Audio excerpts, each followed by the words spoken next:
دم باش تماشاوان هجا از صباح رشید از خلق ایرو احفوینا ارکی جوارا پیشکش کم مجرم ایرو لسر چالاکین انجمن نشمانیا کرد سوریه چل روجاوای کردستان و چل دروای ولات میوان من الاستودیو ممستا نعمت داود اندام کمیته پیوندین دروای انجمن نشمانیا کرد سوریه هر وها اندام امیداریا گشتی انجمن ممستا بخیرات بخير والسلامة سباس ممستا چه چالاکی روجاوای کردستان ها هین وکو انجمن دک او چالاکی واجب بچنه تایبەتی خۆنیشاندان بله پشتی تێکچوونە اتفاقیات دهۆکێ هەواڵی مەی تەف دەمێ بریار هەر تشت خستن دەستێ خود و ئەv ئیدارا ذاتی گۆ چێکردن یعنی شخۆ یەقین کردن گۆ ئەv ئیدارە براستي دفي قوانين وبرياري سيرفي ملتي جيشي بمشن تاف معروف اف ادارة قبل حزبك كيف هاتي دام مسراندن بله مجلس التشريعي حزبك هناك حزب دورة خجفاندنا يعني شيء لا يكي سياسي في اف ادارة هاتي افاكرن هيئات ومؤسسات جهتك سياسية افاكرن او شرعيات اخوي جماهيري قانوني نستنديه ما دخست دريا اتفاقات هوكر ام كاربن رنجكي شرعي بديني وكاربن خدمات عملتي ما بكد في قناغ السيار لكن مع الاسف بالتنايب بيك آليبون اف مؤسسات خصن دستي خده وجبو في سلطان اف مؤسسات اداري بكن سلطه بريار وقوانين درخستن خلكي مجبور دكن جو فان برياري وان تنفيذ بكن اف بريارانا روش بروش لجم ملتي ما هات خويا كرن اف بريار جال يكي سياسي فنه برجوان دي ملتي دتنن يعني نكاريبون ملتي ما قانع بكرانا بوان برياري قول دين استندن دبيشيه ده بريارا تجنيد اجباري على شكريانا شار قبل شكريانا شاري قفرت كرن سر قورتي ماش 11 صالي حتى 6 صالي لشكريانا شار بفي شكليتي دولاتي خلكي امزان بشكلك تطوعيتي ايوانا بشكلك اجباري كرن خورتك وهر خدمتها لشكريا جهتك سياسي بك او جهتها سياسي خورتك بين مقتنع باتجاه السياسي بلكي مستعد هر بوجهتي في خدمتي بك ما جوار قد في هون في قراري بزيدي وسيله كما دنجي اندوان هون في قراري له بكن اف قراريا دبس سببي اف خورتانا جولات كوشبر ببن وبراسيجي تجديد اجباري بحصاره خورت كوشبر بون خورتكي نباور بتوجهاتي سياسي نمستعد دبن الات تجي شربك نمستعد هرفي عسكريه بك مقتنع به بفي شكلي بحصاره خل كوشبر بون وباساليبنا هاتن خور دقرتن مع الاسف يعني بشكلكي نمرو فاند هاتن دقرتن لسر حواجزها لسر حاجزها خلش باصادات خصن سيرفيسات خصن جترمبيلات خصن او دبرن برنجكي حتى يكي قال زاروكي خوشي ببرسيا جيرنت قوتن اف لا قرب كتشوي وشواي حتى التزام بنص قانون خوشي ندكرن او تجديد اجباري والولات والباجاري خو خدمتك بك دبيستن اف كسانان مش در في باجاري خود برن جبهتاشي في شكلي يعني خلق تنقاف بونج في بريارة بريارة بريارة دني قهاد كرن اف بريارانا مسألة مناهج دراسي قهاد كرن ام فرقيت يخلي الأورتا الزمان ده مسألة منهاجات ده لجمع ام دبيجن اف بريارة قهاتي استندن فرضا منهاجكي تعليمي منهاجكي مدرسية مسألة تعليمات زمانه فرضا منهاجكي دي مسألة بلا أوتوبيجن أنجمنا نسماني كرد لسوريا الدجي زماني كردي لا مسألة دجي زماني كردي لا أنجمنا نشتماني كردي يعني تاريخك بارتين وين هنش صالة بينجو حفتا خبات كرنا نضال كرنا قشاوا زماني كردي بكن زمانك يفرمي ودا يكش داخوازي اساسي بو زمان بدها جار بصالة ما دورات شكرنا خلكيني زماني كردي كنا بالصدا بلا فوكي زماني كردي ما قال خدمة كردي قام زماني كردي بكن زمانك فرمي أفنا مسألة زمان بقطعا تخلاف تند مسألة زمان ده مسألة منهاجك يبو منهاجك يك صفيك الدوسية فرضك لسر زاروكي كرداد مدارس هذا أف منهاجايا دو مسألة هن يكجي نهاتيش دستي متخصصين ايجو بوسبورند في مجال ديكاربن منهاجكي بوسبور دينن واي تدريجي بكن نكسن بوسبورند في مسألة ده يعني كسن دورات كرنا سيمها حتى ششمها بنما مستا في زماني تدريس كن اف جانبك جانبي ده قالك تأشير هنا كسي بوسبور هنا إما أم شد بيشن يعني أف جانبك جي جانبي دو يعني حتى آنها رنجكي قانوني تنة يعني استقرار دستوري تنة يعني أم جزان المؤسسات الدولتي حتى آنها خلق دبيشن برا أف مؤسسات الدولتي مؤسسات دولتي وقوة بمينا يعني رنجكي قانوني جفيش هذه تنة قاضا قد بيشن 6 صالة ويبخينا وبشتي وين سي صلاة ممكن أفشهدها نمقبول يعني أنا كسي جو خندبون زماني كردي البر وان ساعتي إداري د مدرسة عروبة القامشلو نها تنقبول كرن يعني رنجي قانوني أف منهاج نمعترف جهتك رسمية جهتك دولي نمعترفة للسرفان أخفتني تا بربرسين تفدمت بيجن أنجمان الشمالي كرد السوري هي نباو بباورك و الرجيم السوري وبروخي جبروي كي هي نكار زمان كردي الخدي درك لا نقول إما أم بيجن وضع سوريا قانوني هي رجع خوي قانوني السندية أنها وحلق سياسي شيء ببن نتيجة حلق سياسي ودستورك نهبي داني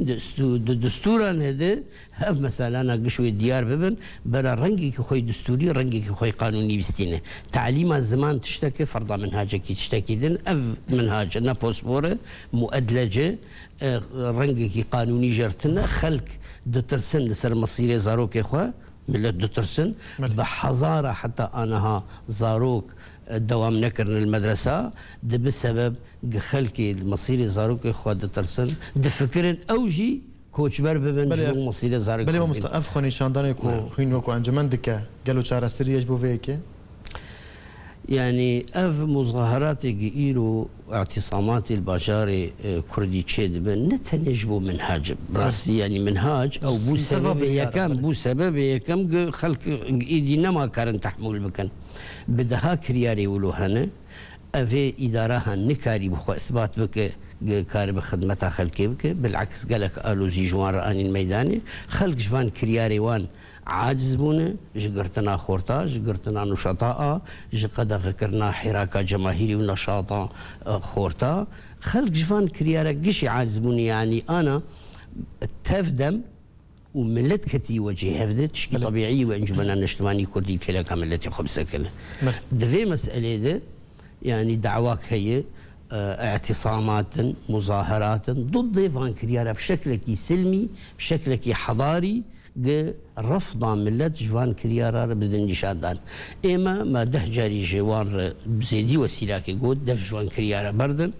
أم بهفر التعاوني بكن وكان جمنا نشتباني كردي وتفدم أم فقر اتفاقات هوكي أم كاربن بهفر بريارة بستين خدمة عملتي خبكن لإصرار وان يك آليبن يك قرار بن يعني سلطة الأمر الواقع أو سلطة في سلطة هنا فرض بكن لسر ملتي ما بو سبب ملت هو تحمل لك مستعد ذاك في الشارع جوان ربيج بس جوان كرياري وري بس بأسلوبك حضاري بأسلوبك ديمقراطي مع الأسف حتى في أسلوب هاجي بالشكل تعامله وانفان وظهراره نشكلك حضاري بو بشكلك قمعي بو بل جبرتش كنت تبيجي شكلك قمعي بو جبرتش قمع دكا أنا يعني قمرونا ديمقراطية يعني قمتنا ديمقراطية الرأي الآخر قبولناك هر تشتيت تحسبين قف مسألة هانيك هاتي ضد جبر فيك يعني أو تحسبين إنه قف ضد إدارية ضد تفدمية ضد سياسة يعني وق أو خلقي رفض دكن تحسبين أن بناجي رفض واني مطلق دكن تين بالشكل كي قمعين بشكل كي حوار قبول لكن أولي خصن امتصاص بكن فان مظاهراتا بردوان بون خلق قرتن تشتي قلكي خراب تيده جي مظاهرات دجي وان مظاهرات من الداخل الميداني وأف أسلوبايا مع الأسف بري نظام أسد نظام أسد أفرنقايا تمني ذكرن خوازن خلكي بترسينن نما بهلن رفضا فان مسألة بكن بلي ما الصباح خوني شاندانا انجمني لحسكيا هروها لكامبين بنابري روجافي كردستان لهريما كردستان يجي افخوني شاندانا حسكي درياتا ويتشوا هرسري ويوكو واخوني شاندانا دي بياديل دجي ورابيان والحسكي تشتكلي والحسك يجي وقفان خل باجار ديني تشيبون وخلق نشاندان بدن ويدوشي فان بريارا بسكنن ويدنجي خو بيجينن هر كسي دفي تفدمي جفان برياري خو فغار وبدن نشاندان بشي شكل تعامل لكن ادبيشم وقلك يشاش بكن اسايش وإدارة بيدي وقلك يشاش بكن قد وجهي في ملتي بسكن وخلكي بكن وخلكي قمع بكن قمع كرنا خلكي بالعكس بيتر إصرار دك ملتي ما سريخوا جاري دانين غلطياره وقبل سريخوا داناني وبردوام كتير بلي ما مستمع هرنا فرق من جارك ديل تبعك بل تماشفان هجانا فرق وم جارك ديل وبرجر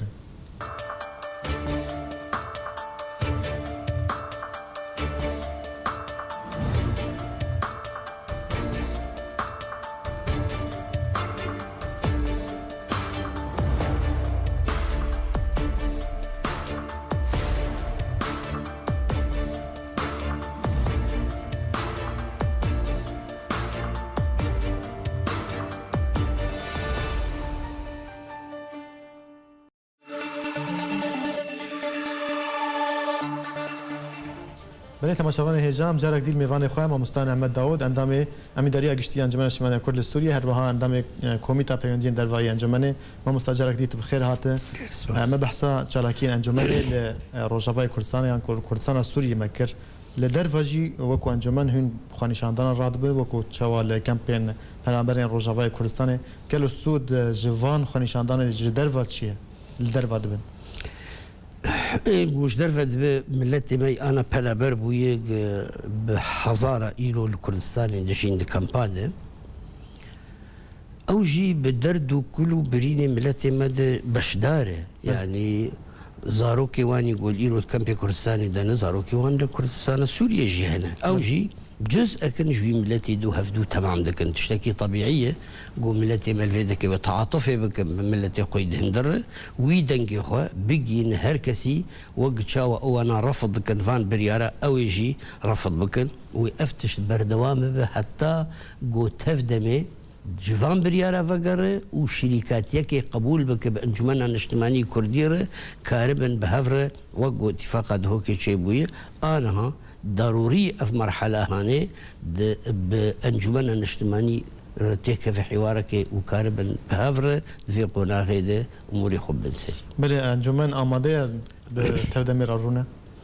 إما وك أنجمن الاجتماعي كردي برياري خويدو كونغريس السيادة بلي دبيجي إما دسي مدريش كريج حوار سر أساسي اتفاقات هوك أو اتفاقات هوجي أو مرجعية سياسية هات سكن عندن إما ما تقول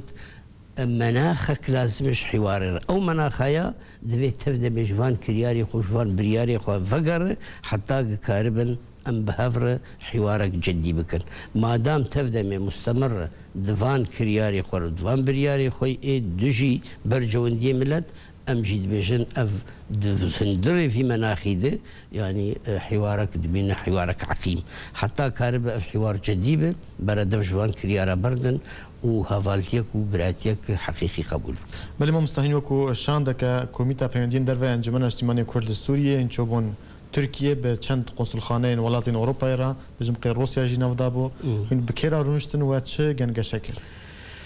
طبيعي في فترة داويد هناك بويرين مهم تشيبون بله يك جي تدخل روسيا بله تدخل روسيا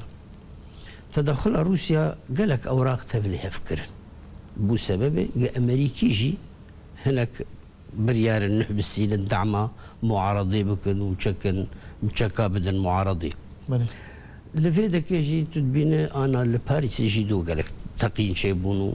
وارهاب جيا اوروباجي مؤتمر فيينا لفيينا دوجين شيبون يعني وكو هذاك التطورات باللز لسوريا دبا هيدي امبرو تسويا كدر امبرو تسويا كدر هر طرفك دخوازه هفال بندي خو جيوينا لسر مصام مفاوضات خوش خيادك يعني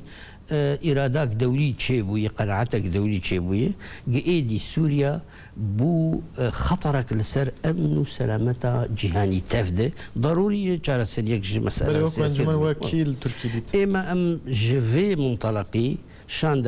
شاندا تكنيش درفا أنجمنا نجتماني كردي ضروري أمجي تحركك كيف كنت في مسألة ده إيجو جهات مديدة ما هوليري قنصلية روسي ديتي بري ما هفالي ما قنصلية بريطاني وفرنسي ديتبون لتركيا ما ممثلة وزارة خارجية تركيا دي ما سفارة فرنسي ديتي ما سفارة هولندي ديتي ما ائتلاف ديتي فانقشار ما تيكلي كرن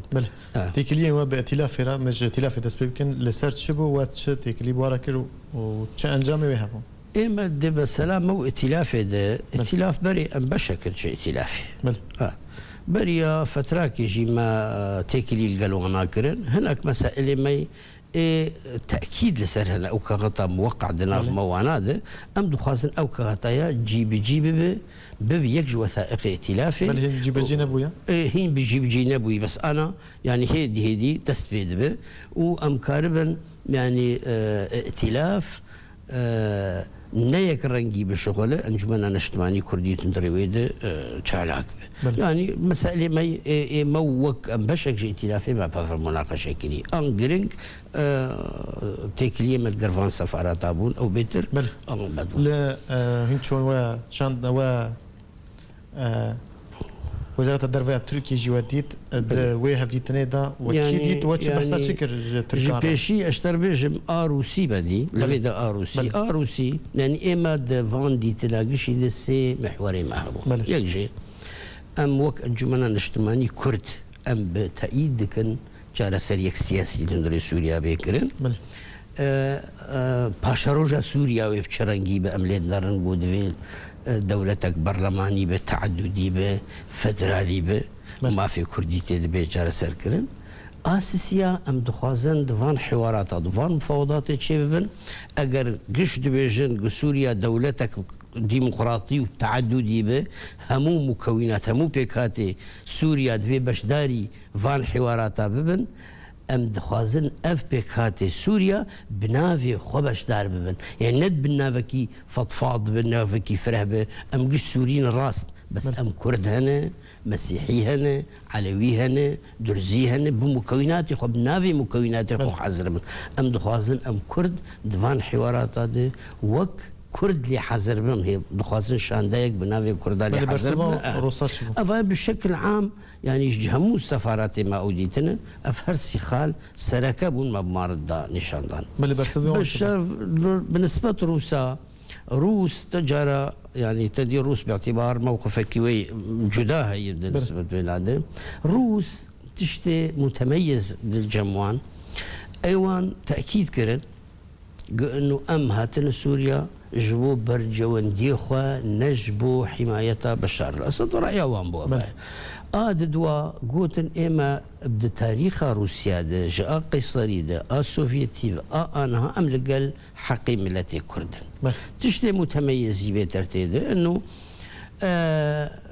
روسيا بنظامك فدرالي اعتمادك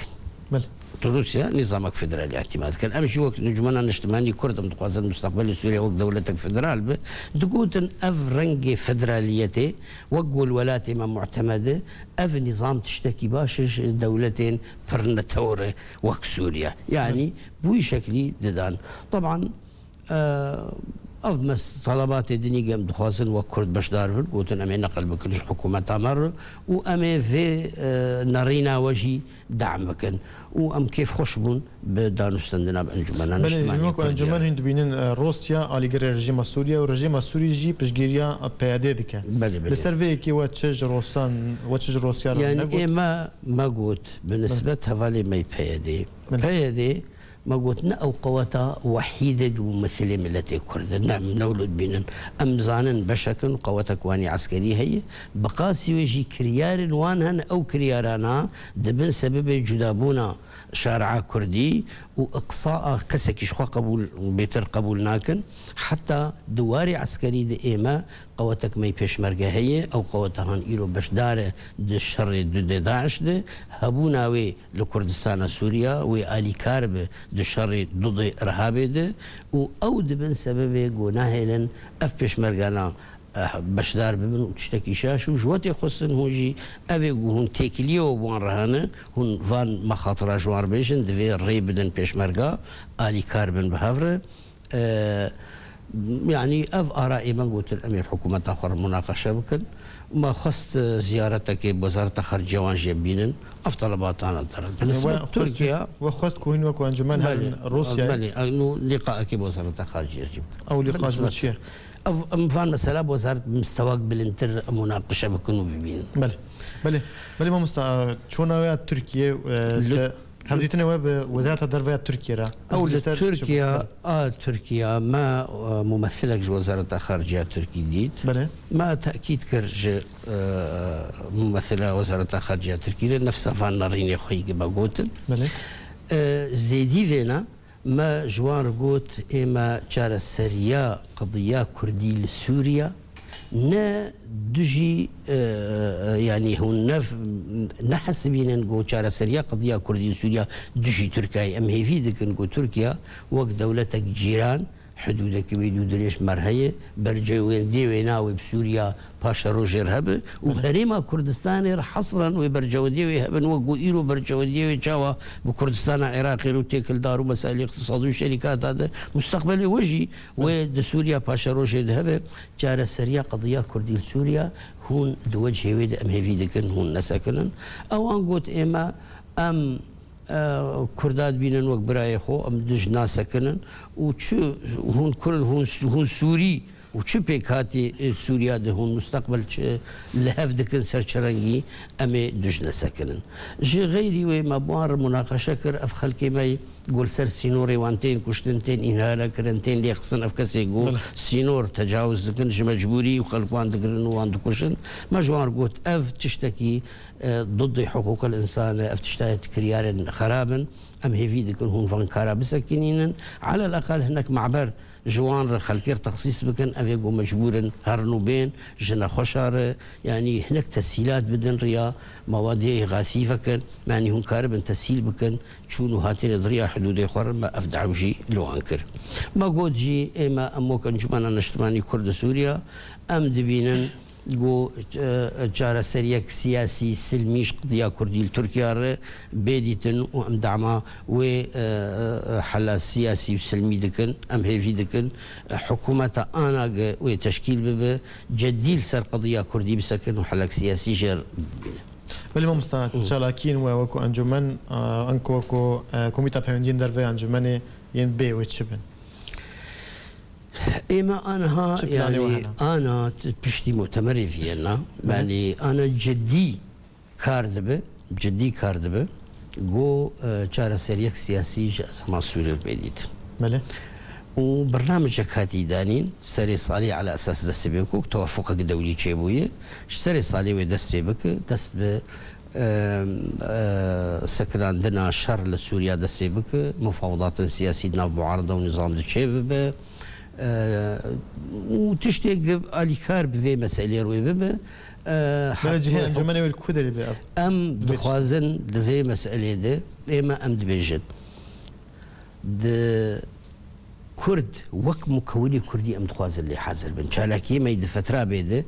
دا نستندني ما فان جهات دولية أمي هر نرينا أنجمان ده شارع سركرنا مسألة سوري دو باشاروجا سوريا ده وأم وك مكون حاضر ببن دفان دانوستندن هذا أموك مكونة كي كردي لي حاضر ببن وأمي داخواز بكن جا فان دوستي خلق ألي كاربن بمرد من هذا طبيعي أم د ائتلافي دن أم بشكل جي ائتلافي و تفدمجي بلكي بهذا جي هيئة التنسيق دي وك خويادك أنا وشرائح معارضي قشي بدن سرهف جفان شرائحها ووفدك معارضة تشكيل وكان هجر ائتلاف حاضر ببجي إما أما وك أنجمنا الاجتماعي كردي وإنه نري أنجمنا الاجتماعي كردي وفد ائتلاف هذا هرهبة وهرهبة لكن أمد بجن غير ائتلاف جي أجر معارضات جهات يعني قوى هذه المعارضة غير ائتلافه اللي زي هذه المعارضة حاضر بب أما سعي بكن جو أنجمنا الاجتماعي كردي بنافي كردا أو جي حاضر بب فاندان وستندلين ناف دولتيت. بلي هم مستعجل خفتنا كتداوي هبدا. خفتنا داوي إما يعني ملتي ما يروب حوجي يكرزيه. بل. يكرزيه ما دوي وقتها السيار ده نبس سبب تكشونا ما في ملتي ما. أم هفيدك أم هوالي ما يدتفدمي وان دفجوان برياري خو بردن وكاربن نبتني خل صاحبي بينن انجمانا نجتماني كردي كردستان سوريا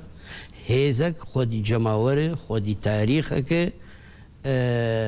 بفان بريارا سري خو ناچمينه بالعكس اوانا روبرو بوش ببن قوا قبتني خو ببين الاليكي ام هيفي دكن ام يكرزيا كردي بفاريزن وانجمانا نجتماني كردي ام سوزدن وبيتر شالاك بب وبيتر دورا خو بلي زد قناغا بيد بلي جريك سباس ممسان احمد داود اندامي كوميتا فاندين درفاي انجمن الشماليه كرد السوريه تميفاني مبروك جريك سباس بلي تماشافاني هجام جهشتن داويه خلك اخويا ايرو حتى خلك دي من خير وخشيده